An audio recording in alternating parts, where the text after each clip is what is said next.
देखिए यहाँ पर फ्रेंड्स, पहला प्रश्न हमारा यहाँ पर क्या कह रहा है कि मयूरभंज और केंदुझर लौह अयस्क की खानें कहाँ स्थित हैं। तो यहाँ पर देखिएगा, मयूरभंज और केंदुझर लौह अयस्क की खानें कहाँ पर स्थित हैं। तो ये फ्रेंड्स जो है कि उड़ीसा राज्य में स्थित हैं। ऑप्शन नंबर जो है कि डी बिल्कुल राइट आंसर हो जाएगा। देखिए फ्रेंड्स, कल हमें एक कमेंट मिला था कि सर जो है कि आप चारों ऑप्शंस को पढ़ने के बाद ही सही वाला ऑप्शंस बताएं। तो देखिए लगभग 100 प्रश्नों का जो है कि हम लोग एमसीक्यूज करते हैं, जिसमें अगर मैं 100 प्रश्नों का अगर चारों ऑप्शन को अगर पढ़ने लगूंगा तो देखिएगा यही जो है कि 100 प्रश्न जो है कि आपको 1 घंटा में जो है कि मिल जाती है।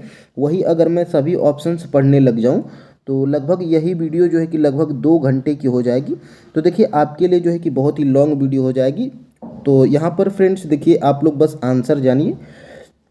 ये देखिए बिल्कुल एनसीईआरटी का लाइन बाय लाइन हम जो है कि उठाए हैं, और जो है कि नाइन्थ का जो है कि 10th का जियोग्राफी जो है कि ये मैं जो है कि टेलीग्राम चैनल पे डाल दिया हूँ। वहाँ से उसको डाउनलोड कीजिएगा और चैप्टर 5 को जो है कि पढ़िएगा। ये सारे प्रश्न चैप्टर 5 के आपको इसमें मिल जाएंगे, और चैप्टर 6 भी इसमें शामिल है और चैप्टर 7 भी। यानी कि 10th की जियोग्राफी में जो है कि टोटल आपके जो है कि 7 चैप्टर हैं, और जिसमें कि हम लोग पार्ट 1 में कल किए थे, जिसमें 4 चैप्टर के एमसीक्यूज को हम लोग कंप्लीट किए थे। और आज हम लोग पार्ट 2 में जो है कि 5, 6 और 7 यानी कि पार्ट 2 में हम लोग 10th की जियोग्राफी के सभी एमसीक्यूज को कंप्लीट कर लेंगे। तो यहाँ पर मयूरभंज और केंदुझर लौह अयस्क की खानें ये कहाँ स्थित हैं, तो उड़ीसा राज्य में स्थित हैं। ऑप्शन नंबर जो है कि डी बिल्कुल राइट आंसर है। यहाँ पर फ्रेंड्स अब देखिएगा, इनमें से कौन सा चट्टान एक ही खनिज से बना होता है। यानी कि इनमें से कौन सा चट्टान है जो कि एक ही खनिज से जो है कि बना होता है। तो चूना पत्थर है आपका जो है कि राइट आंसर यहाँ पर। ऑप्शन नंबर जो है कि सी बिल्कुल राइट आंसर है। इसको जो है कि याद रखिएगा।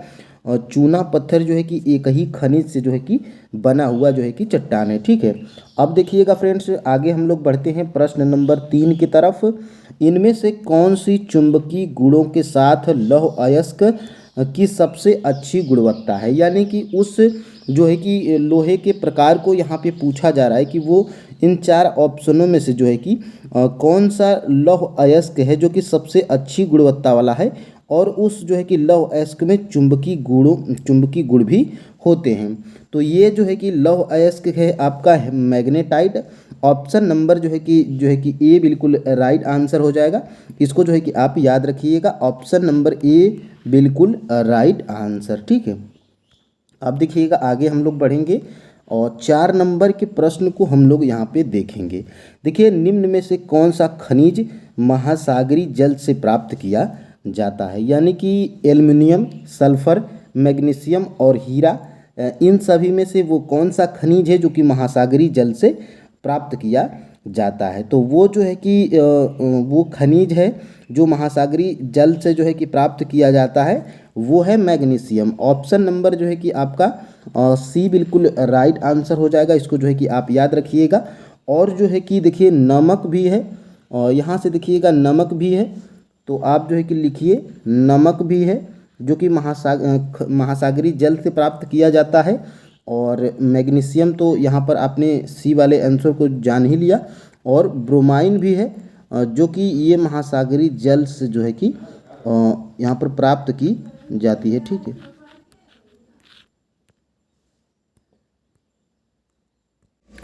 तो यहाँ पर देखिए महासागरी जल से जो है कि कौन कौन से खनिज आपको प्राप्त किया जाता है। तो मैग्नीशियम हो गया, नमक हो गया और ब्रोमाइन हो गया। इसको जो है कि आप याद रखिएगा। इसका जो है कि 4 का right answer option number C है। ठीक है, अब देखिएगा आगे फ्रेंड्स हम लोग बढ़ेंगे, और यहाँ पर देखिएगा निम्न में से कौन सा खनिज सबसे कठोर है। तो देखिएगा हीरा जो है कि सबसे कठोर जो है कि खनिज की कैटेगरी में आता है। इसको जो है कि आप याद रखिएगा, एग्जाम में पूछा जाता है। और देखिएगा यहाँ से भारत में पवन ऊर्जा का विशाल फॉर्म कहाँ पर स्थित है। ये देखिए आपके एनसीईआरटी में दिया गया है, भारत में पवन ऊर्जा का विशाल फॉर्म जो है कि कहाँ पर स्थित है। तो ये जो है कि स्थित है आपके जो है कि तमिलनाडु में। ऑप्शन नंबर जो है कि ए बिल्कुल राइट आंसर हो जाएगा। और वो भी जो है कि तमिलनाडु में कहाँ से कहाँ तक फैला है, तो नागरकोइल से मदुरई तक। यहाँ पर देखिएगा नागरकोइल से मदुरई तक जो है कि फैला है।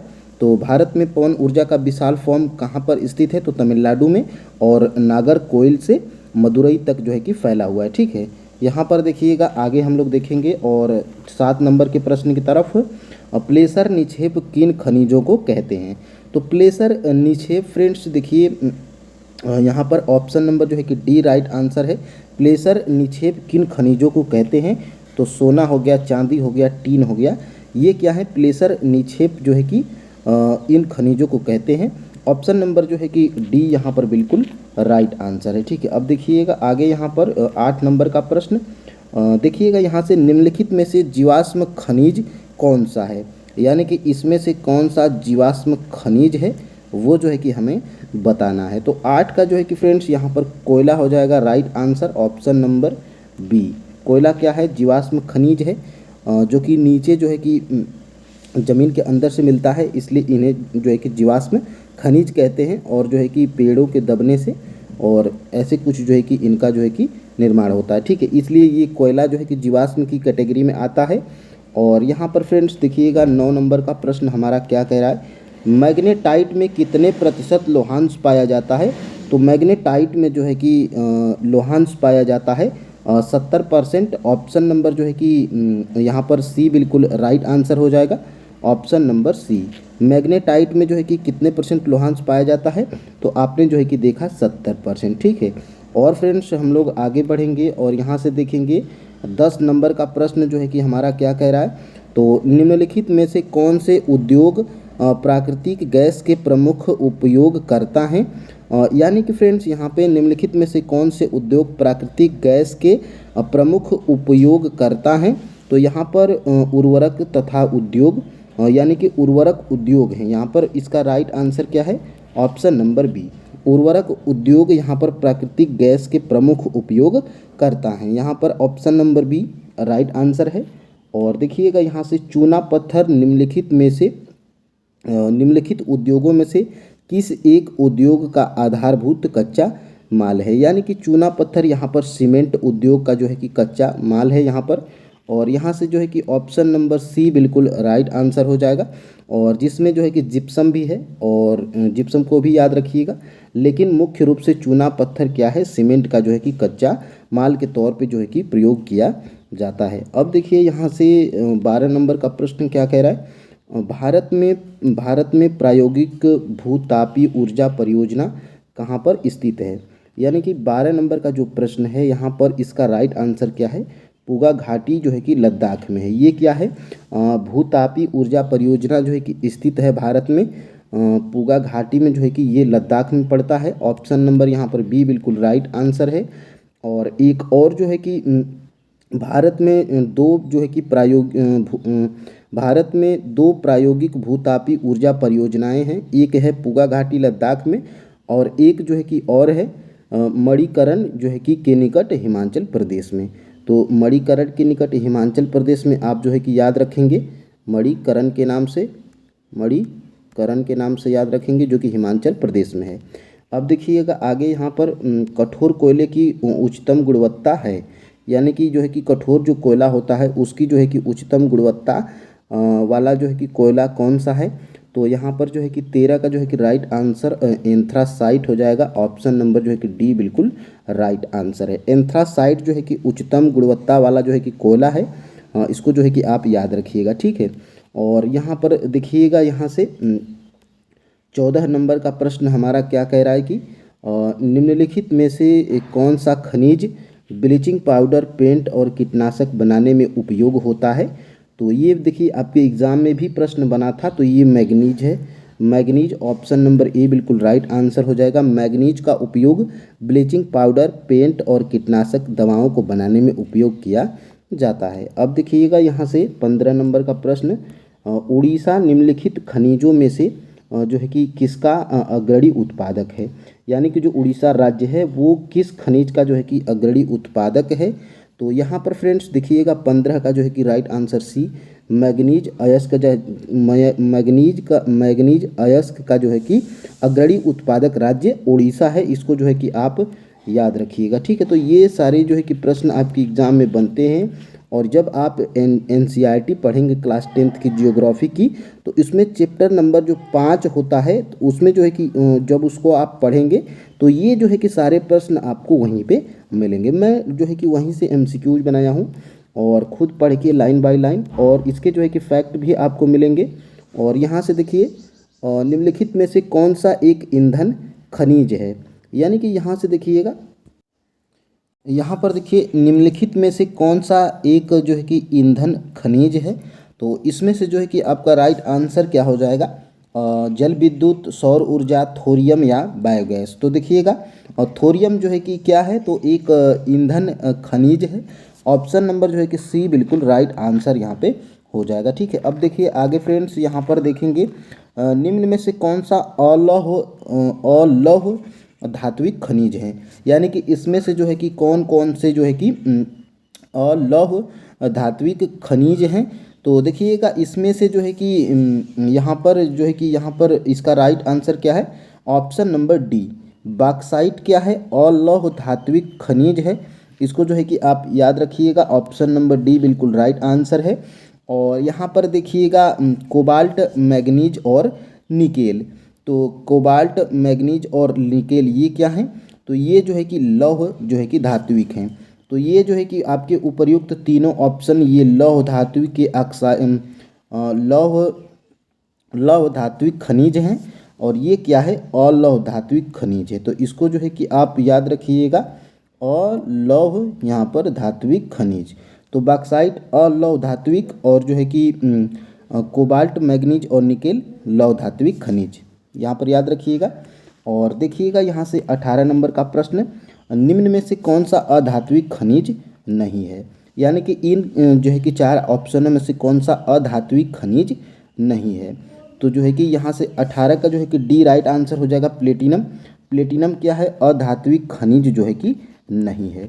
यानी कि अभ्रक, नमक और पोटास ये क्या हैं, अधात्विक खनिज हैं। इसको जो है कि आप याद रखिएगा, ठीक है। अधात्विक खनिज ये आपके उपर्युक्त 3 जो है कि हैं, ठीक है। और यहाँ से प्लेटिनम क्या है, तो प्लेटिनम जो है कि ये धात्विक खनिज है। ये जो है कि प्लेटिनम आपका जो है कि धात्विक खनिज है। इसको जो है कि आप याद रखिएगा, धात्विक यहाँ पर खनिज है, ठीक है। तो देखिएगा, इसको जो है कि आप नोट डाउन कर लीजिएगा, ये क्या है, तो अभ्रक, नमक और पोटास ये अधात्विक खनिज है, और प्लेटिनम क्या है, धात्विक खनिज है। यहाँ पर इसको नोट डाउन करिएगा। यही फ्रेंड्स आपके एग्जाम में पूछा जाता है, और बहुत ही कन्फ्यूजन भरा प्रश्न रहता है, ठीक है। यहाँ पर देखिएगा, निम्नलिखित में से कौन सा ऊर्जा खनिज नहीं है, यानी कि निम्नलिखित में से जो है कि कौन सा ऊर्जा खनिज नहीं है, यानी कि इनमें से 3 क्या होंगे, ऊर्जा खनिज होंगे। तो देखिएगा जो है कि अभ्रक यहाँ से ऑप्शन नंबर जो है कि डी राइट आंसर हो जाएगा। ये क्या है, अभ्रक जो है कि क्या है, तो अधात्विक खनिज है। अभ्रक क्या है, अभ्रक जो है कि अधात्विक खनिज है। इसको जो है कि आप याद रखिएगा, अधात्विक यहाँ पर खनिज है, ठीक है। अभ्रक अधात्विक खनिज है। और ये क्या है, ऊर्जा जो है कि खनिज के जो है कि उदाहरण हैं, ये कोयला, पेट्रोलियम और जो है कि प्राकृतिक गैस, ये क्या है, तो ये तीनों जो है कि ऊर्जा खनिज के जो है कि उदाहरण हैं। अब देखिएगा आगे फ्रेंड्स, आपके और प्रश्न होंगे। बिजली के तार बनाने, इलेक्ट्रॉनिक्स और रसायन उद्योगों में किसका उपयोग किया जाता है, तो जो है कि इनका जो है कि राइट आंसर क्या हो जाएगा, ऑप्शन नंबर बी, यानी कि तांबा का उपयोग किन में किया जाता है, तो बिजली के तार बनाने के लिए, इलेक्ट्रॉनिक्स और रसायन उद्योगों में इसका जो है कि उपयोग किया जाता है, किसका, तांबा का। ऑप्शन नंबर यहाँ पर बी बिल्कुल राइट आंसर हो जाएगा। और देखिएगा आगे यहाँ पर देखिए, यहाँ पर 21 नंबर का प्रश्न हमारा क्या कह रहा है कि निम्नलिखित में से कौन सा एक जो है कि लोहे का प्रकार नहीं है, यानी कि इनमें से 3 ऑप्शन क्या है, लोहे के प्रकार हैं। एक जो है कि ऑप्शन जो है कि लोहे का प्रकार नहीं है, उसी को जो है कि हमें बताना है। तो देखिए, मैग्नेटाइट भी जो है कि लोहे का प्रकार है, और हेमेटाइट भी लोहे का प्रकार है और लिमोनाइट भी लोहे का प्रकार है।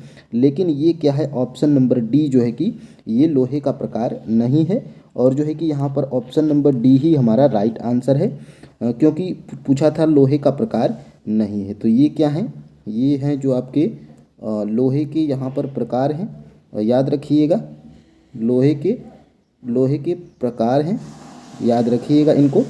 और एक और देखिए, लोहा 4 प्रकार के होते हैं और एक क्या होता है, तो 3 तो ये आपके मैग्नेटाइट, हेमेटाइट और लेमेनाइट हैं। और एक और है 4 नंबर का लोहा जिसको सीडेराइट बोलते हैं। इसको जो है कि आप याद रखिएगा, सीडेराइट, इसको जो है कि आप याद रखिएगा, ठीक है। और देखिएगा आगे आपके जो है कि 22 नंबर का प्रश्न क्या कह रहा है कि निम्नलिखित में से निम्नलिखित लौह अयस्क की पेटियों में से कौन सी भारत में नहीं है। तो इसको जो है कि आप याद रखिएगा। देखिए, उड़ीसा झारखंड पेटी ये भारत में है, और दुर्गा बस्तर चंद्रपुर पेटी ये भारत में है, और महाराष्ट्र गोवा पेटी जो है कि भारत में है, और ये जो है कि पेटी भारत में बिल्कुल भी नहीं है। तो यही पूछा था कि कौन सा जो है कि अयस्क की पेटी भारत में जो है कि नहीं है। तो ऑप्शन नंबर जो है कि डी बिल्कुल राइट आंसर हो जाएगा। इसको जो है कि आप याद रखिएगा, ठीक है। अब देखिए फ्रेंड्स, यहाँ से पाइराइट का मुख्य उत्पादक राज्य कौन सा है। तो पाइराइट का जो है कि मुख्य उत्पादक राज्य जो है कि आपके एनसीईआरटी में दिया गया है, बिहार है। ऑप्शन नंबर सी बिल्कुल राइट आंसर यहाँ पे हो जाएगा, ठीक है। अब देखिए आगे 24 नंबर का प्रश्न हमारा क्या कह रहा है कि निम्नलिखित में से कौन सा जीवाश्म ईंधन है। तो देखिए, कोयला भी है, पेट्रोलियम भी है और प्राकृतिक गैस भी है, यानी कि उपरोक्त सभी जो है कि आपके राइट आंसर हो जाएंगे इसमें। ऑप्शन नंबर यहाँ पे डी, ये क्या है, कोयला, पेट्रोलियम, प्राकृतिक गैस, ये जीवाश्म ईंधन है, ठीक है। अब देखिए 25 नंबर का प्रश्न हमारा क्या कह रहा है, और निम्नलिखित में से कौन सा नवीकरणीय ऊर्जा के संसाधन नहीं है। यानी कि इनमें से 3 क्या है, नवीकरणीय ऊर्जा के संसाधन है, एक जो है कि नवीकरणीय ऊर्जा का संसाधन नहीं है, ठीक है। तो इसमें से देखिएगा 25 का ये प्राकृतिक गैस, ये क्या है, और ये जो है कि ये नवीकरणीय ऊर्जा का स्रोत नहीं है, ये अनवीकरणीय ऊर्जा का स्रोत है। तो इसको जो है कि आप याद रखिएगा, अनवीकरणीय, इसको फ्रेंड्स आप बारीकी से याद रखिएगा। ये क्या है, अनवीकरणीय है, और ये क्या है, नवीकरणीय है, तीनों, ठीक है। तो ज्वारी ऊर्जा, सौर ऊर्जा और प्राकृतिक ज्वारी ऊर्जा, सौर ऊर्जा और पवन ऊर्जा, ये क्या है, नवीकरणीय ऊर्जा के स्रोत हैं। और एक क्या है, प्राकृतिक गैस, ये जो है कि अनवीकरणीय ऊर्जा के स्रोत हैं। तो आपका जो है कि इसका राइट आंसर क्या है, ऑप्शन नंबर यहाँ पे सी बिल्कुल राइट आंसर हो जाएगा, ठीक है। अब देखिएगा फ्रेंड्स, यहाँ से 26 नंबर का प्रश्न, निम्नलिखित में से कौन सा अनवीकरणीय ऊर्जा का संसाधन नहीं है। तो देखिएगा, इसमें कचरे से उत्पादित ऊर्जा, ये क्या है, अनवीकरणीय ऊर्जा का संसाधन नहीं है। ये क्या है, नवीकरणीय ऊर्जा का संसाधन है। और पेट्रोलियम, परमाणु ऊर्जा और शैल गैस, ये क्या है, ये जो है कि अनवीकरणीय ऊर्जा के संसाधन हैं। इनको जो है कि आप याद रखिएगा, ठीक है। तो इसमें बड़ी कन्फ्यूजन भी होती है, थोड़ा सा आप जो है कि माइंड लगाएंगे तो इनको जो है कि आप याद कर लेंगे, ठीक है। और इससे प्रश्न भी बना था, आपको याद होगा, ठीक है। और देखिए, सबसे सर्वोत्तम गुण वाला कठोर कोयला कौन सा है। तो सबसे जो है कि सर्वोत्तम गुण वाला जो है कि कठोर कोयला यहाँ पर एंथ्रासाइट है। ऑप्शन नंबर यहाँ पर बी बिल्कुल राइट आंसर हो जाएगा। और एंथ्रासाइट कोयले में जो है कि 80 से जो है कि 90% तक जो है कि कार्बन पाया जाता है। तो ये भी जो है कि आप याद रखिएगा, ये आपके एनसीईआरटी में दिया गया है।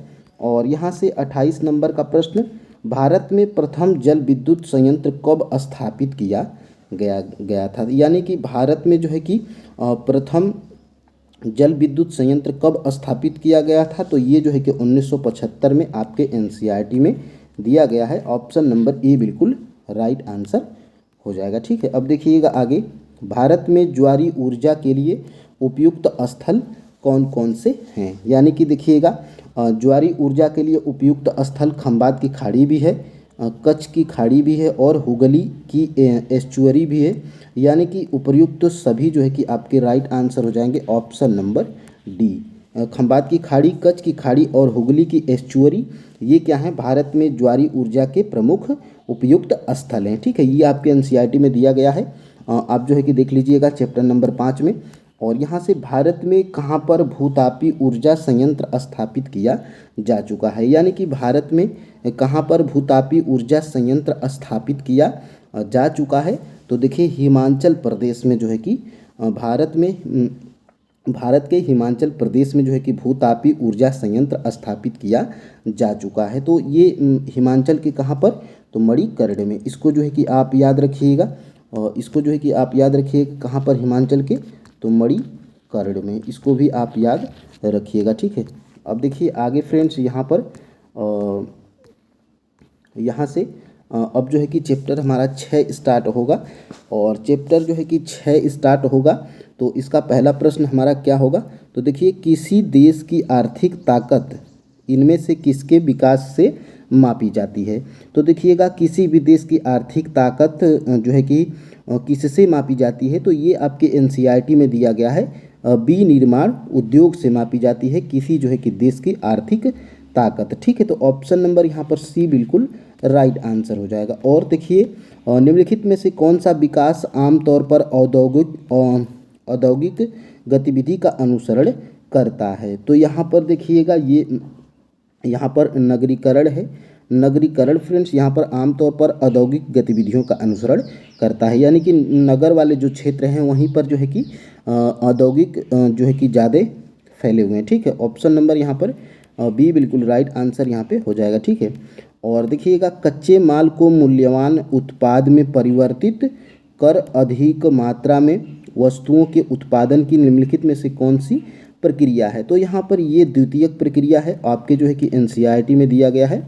ऑप्शन नंबर यहाँ पर बी बिल्कुल राइट आंसर हो जाएगा। ठीक है, अब देखिएगा आगे, इनमें से कौन उत्पादन का कारक नहीं है, यानी कि भूमि, कच्चा माल, पूंजी और एंटरप्राइजेज, इनमें से कौन सा उत्पादन का कारक नहीं है। तो इनमें से जो है कि उत्पादन का कारक यहाँ पर कच्चा माल नहीं है, और बाकी भूमि, पूंजी और एंटरप्राइजेज ये क्या हैं, उत्पादन के कारक हैं। यहाँ पर ऑप्शन नंबर बी बिल्कुल राइट आंसर है।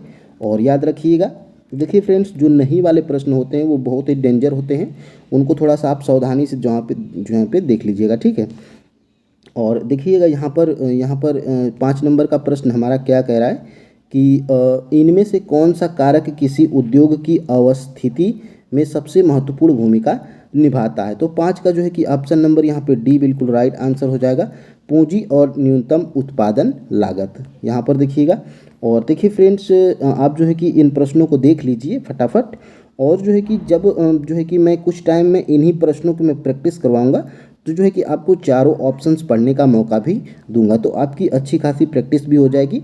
आप जो है कि पहले इन प्रश्नों से रूबरू हो जाइए जो आपके एनसीईआरटी में लाइन बाय लाइन दिए गए हैं। ठीक है, यहाँ पर 6 नंबर का प्रश्न हमारा क्या कह रहा है, निम्नलिखित में से कौन सा उद्योग अन्य तीनों से प्रयुक्त कच्चे माल के स्रोत के आधार पर भिन्न है। तो यहाँ पर 6 का जो है कि आपका ऑप्शन नंबर क्या हो जाएगा, राइट आंसर ए हो जाएगा, पेट्रो रसायन उद्योग। तो इसको जो है कि आप याद रखिएगा, और जो है कि ये क्या है, तो ये जो है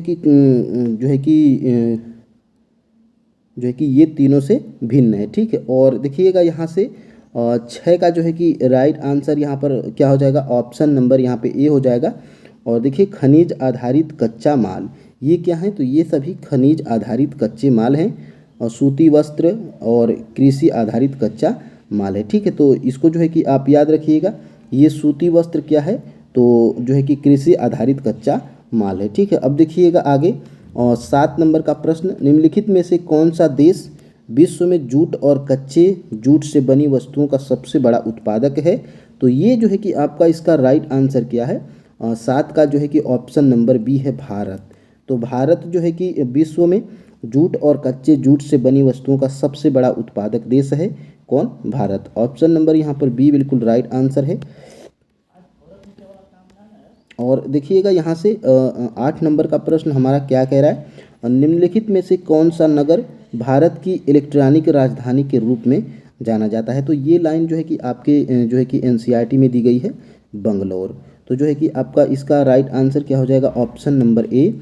और देखिएगा ये जो है कि बंगलोर जो है कि भारत की इलेक्ट्रॉनिक राजधानी के रूप में उभरा है। तो इसको जो है कि याद रखिएगा, इलेक्ट्रॉनिक राजधानी बंगलौर।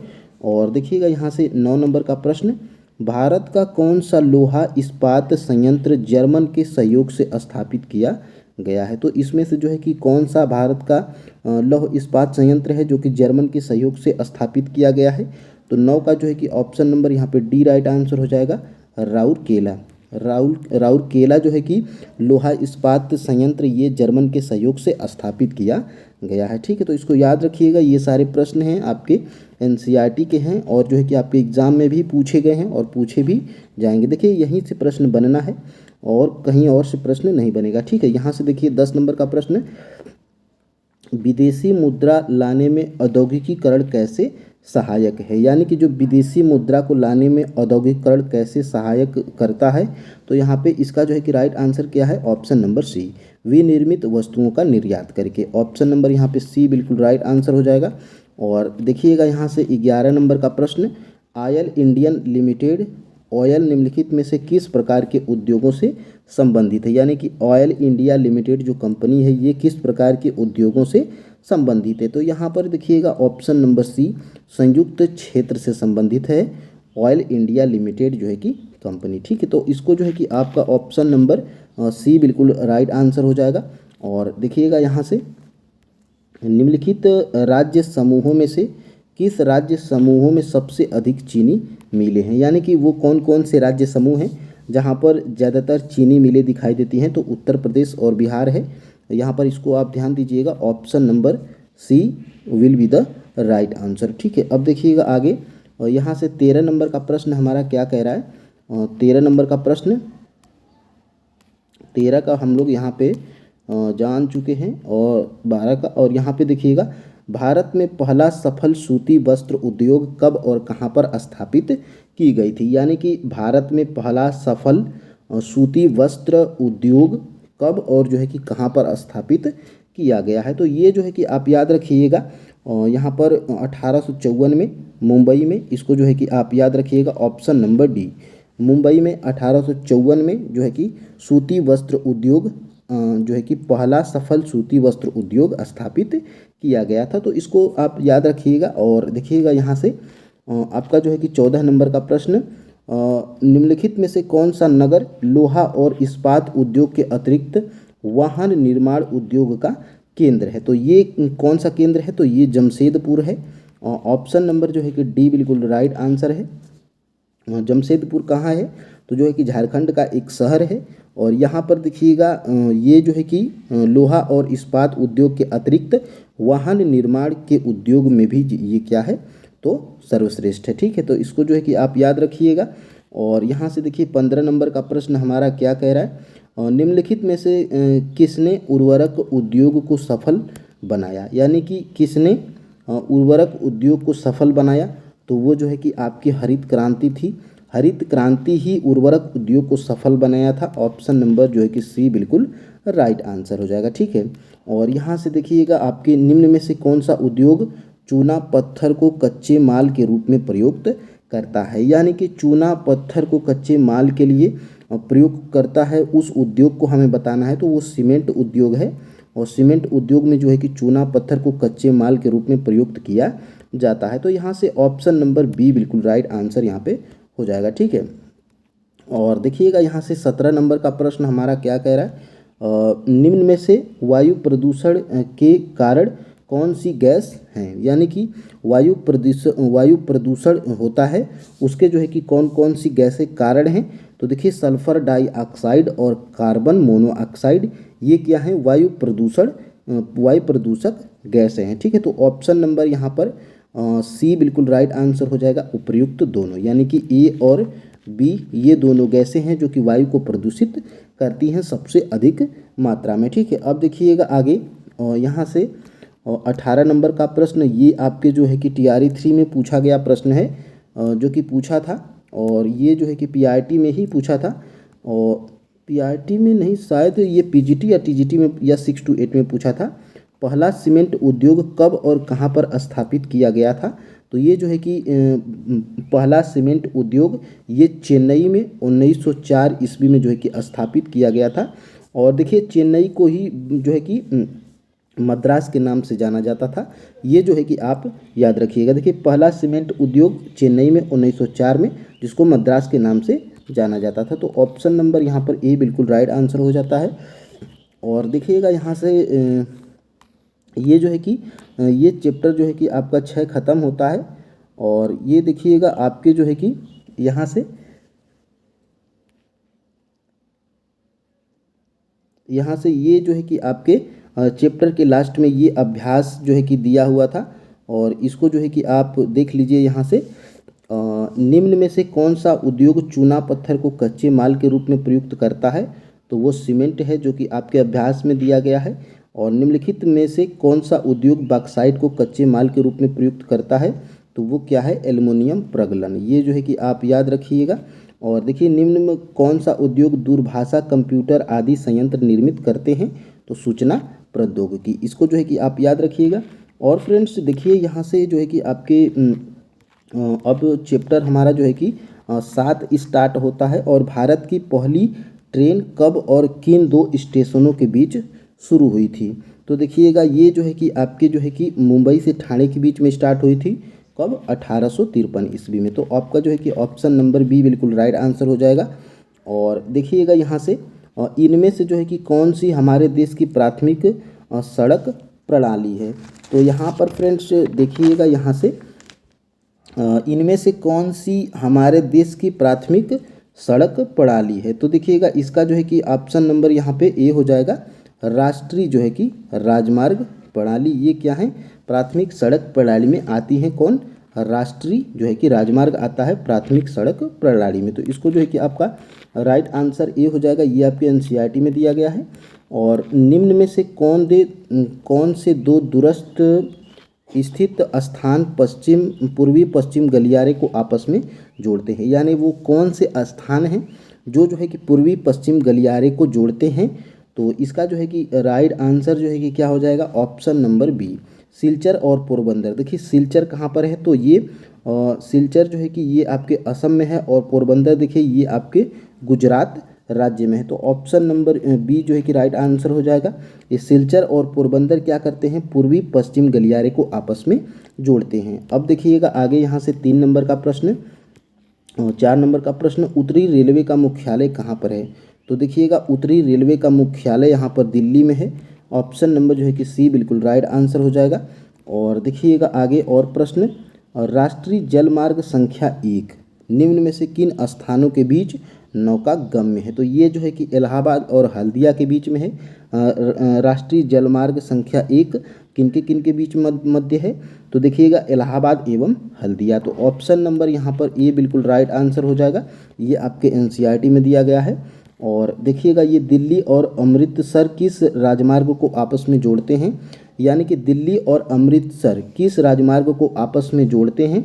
तो ये जो है कि आपका राइट आंसर क्या है? ऑप्शन नंबर सी, ये जो है कि राष्ट्रीय राजमार्ग संख्या 1 को जोड़ते हैं। कौन?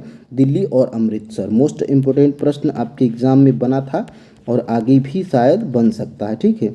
और देखिएगा आगे यहाँ पर 7 नंबर का प्रश्न, निम्नलिखित में से कौन परिवहन का सबसे सस्ता साधन है?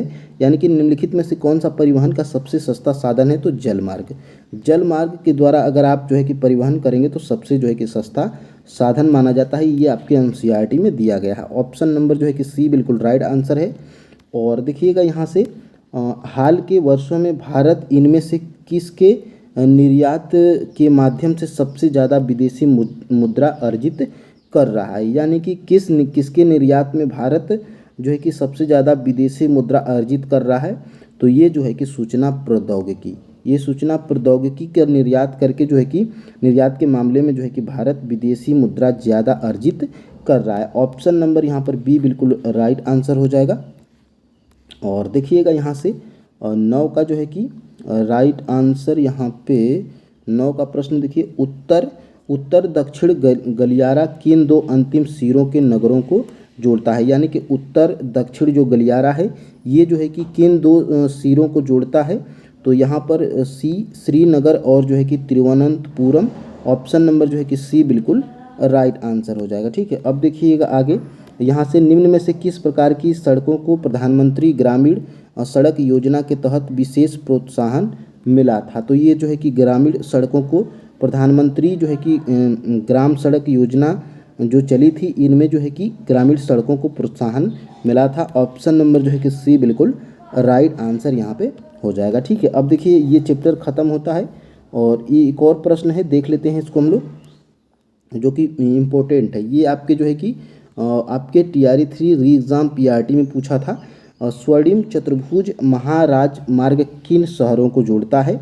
तो दिल्ली कोलकाता और दिल्ली मुंबई, यानी कि उपर्युक्त में से दोनों आपके राइट आंसर हैं, यानी कि ऑप्शन नंबर सी बिल्कुल राइट आंसर है। और ऑप्शन में जो है कि आपके PRT में कैसे प्रश्न बना था कि जो है कि निम्न में से कौन सा भिन्न है, जिसमें जो है कि दिल्ली, कोलकाता और चेन्नई दे दिया था और एक सहारनपुर दे दिया था, जिसमें सहारनपुर भिन्न था और देखिए सहारनपुर ही आपका आंसर था। ठीक है, तो इसमें जो है कि स्वर्णिम चतुर्भुज राजमार्ग की किन शहरों को जोड़ता है? तो दिल्ली, कोलकाता, चेन्नई और मुंबई, जो कि उपयुक्त दोनों सही है। ऑप्शन नंबर सी बिल्कुल राइट आंसर है। ठीक है, अब देखिएगा आगे, यहाँ से विश्व की सबसे लंबी राजमार्ग सुरंग, अटल सुरंग किन की लंबाई कितनी है? तो देखिएगा ऑप्शन नंबर ए बिल्कुल राइट आंसर है। 9.02 किलोमीटर किसकी जो है कि लंबाई है? तो ये जो है कि सबसे लंबी राजमार्ग अटल सुरंग, इसकी जो है कि लंबाई है। ठीक है, अब देखिएगा ये चैप्टर आपका जो है कि ख़त्म होता है और इस चैप्टर के अभ्यास में भी 2-3 प्रश्न दिए गए हैं, जिनको जो है कि आप याद रख लीजिए। निम्न में से कौन से दो दूरस्थ स्थित स्थान पूर्वी पश्चिम गलियारे को जोड़ते हैं? तो सिलचर एवं पोरबंदर, ये जो है कि हम आपको ऊपर बता चुके हैं। और निम्नलिखित में से परिवहन का कौन सा साधन वहनांतरण हानियों तथा देरी को घटाता है? तो यहाँ पर रेल परिवहन, इसको जो है कि आपका ऑप्शन नंबर क बिल्कुल राइट आंसर है। और निम्नलिखित में से कौन सा राज्य हजीरा विजयपुर जगदीशपुर पाइपलाइन से नहीं जुड़ा है? तो वो महाराष्ट्र है, जो कि जो है कि हजीरा विजयपुर जगदीशपुर पाइपलाइन से नहीं जुड़ा है। मध्य प्रदेश, गुजरात और उत्तर प्रदेश, जिसमें से गुजरात का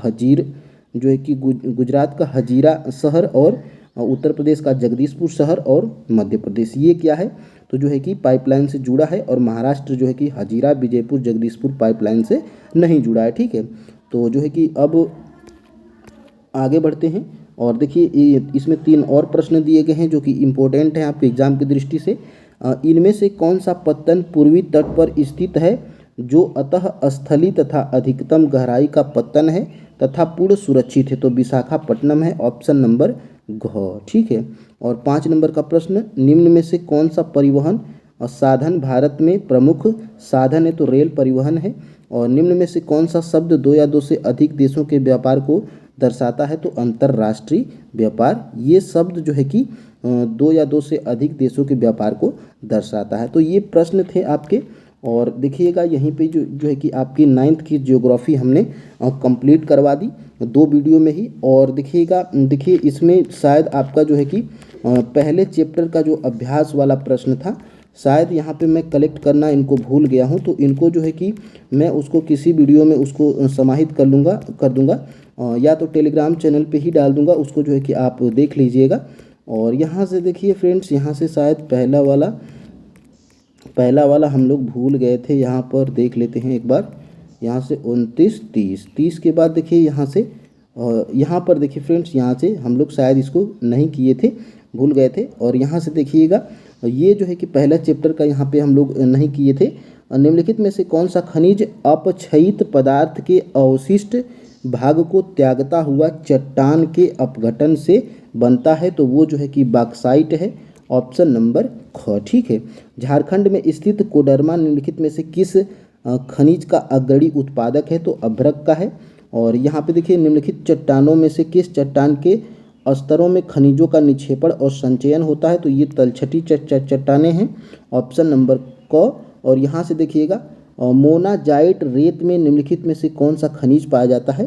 तो थोरियम पाया जाता है, ऑप्शन नंबर ग बिल्कुल राइट आंसर है। और ये सारे फैक्ट हैं आपके। और ये जो है कि 9th की ज्योग्राफी हमने कंप्लीट करवा दी। कल हम लोग जो है कि कम से कम 5 जो है कि चैप्टर क्लास 9th के साइंस के MCQs को करेंगे, उसको जो है कि देखना न भूलिएगा।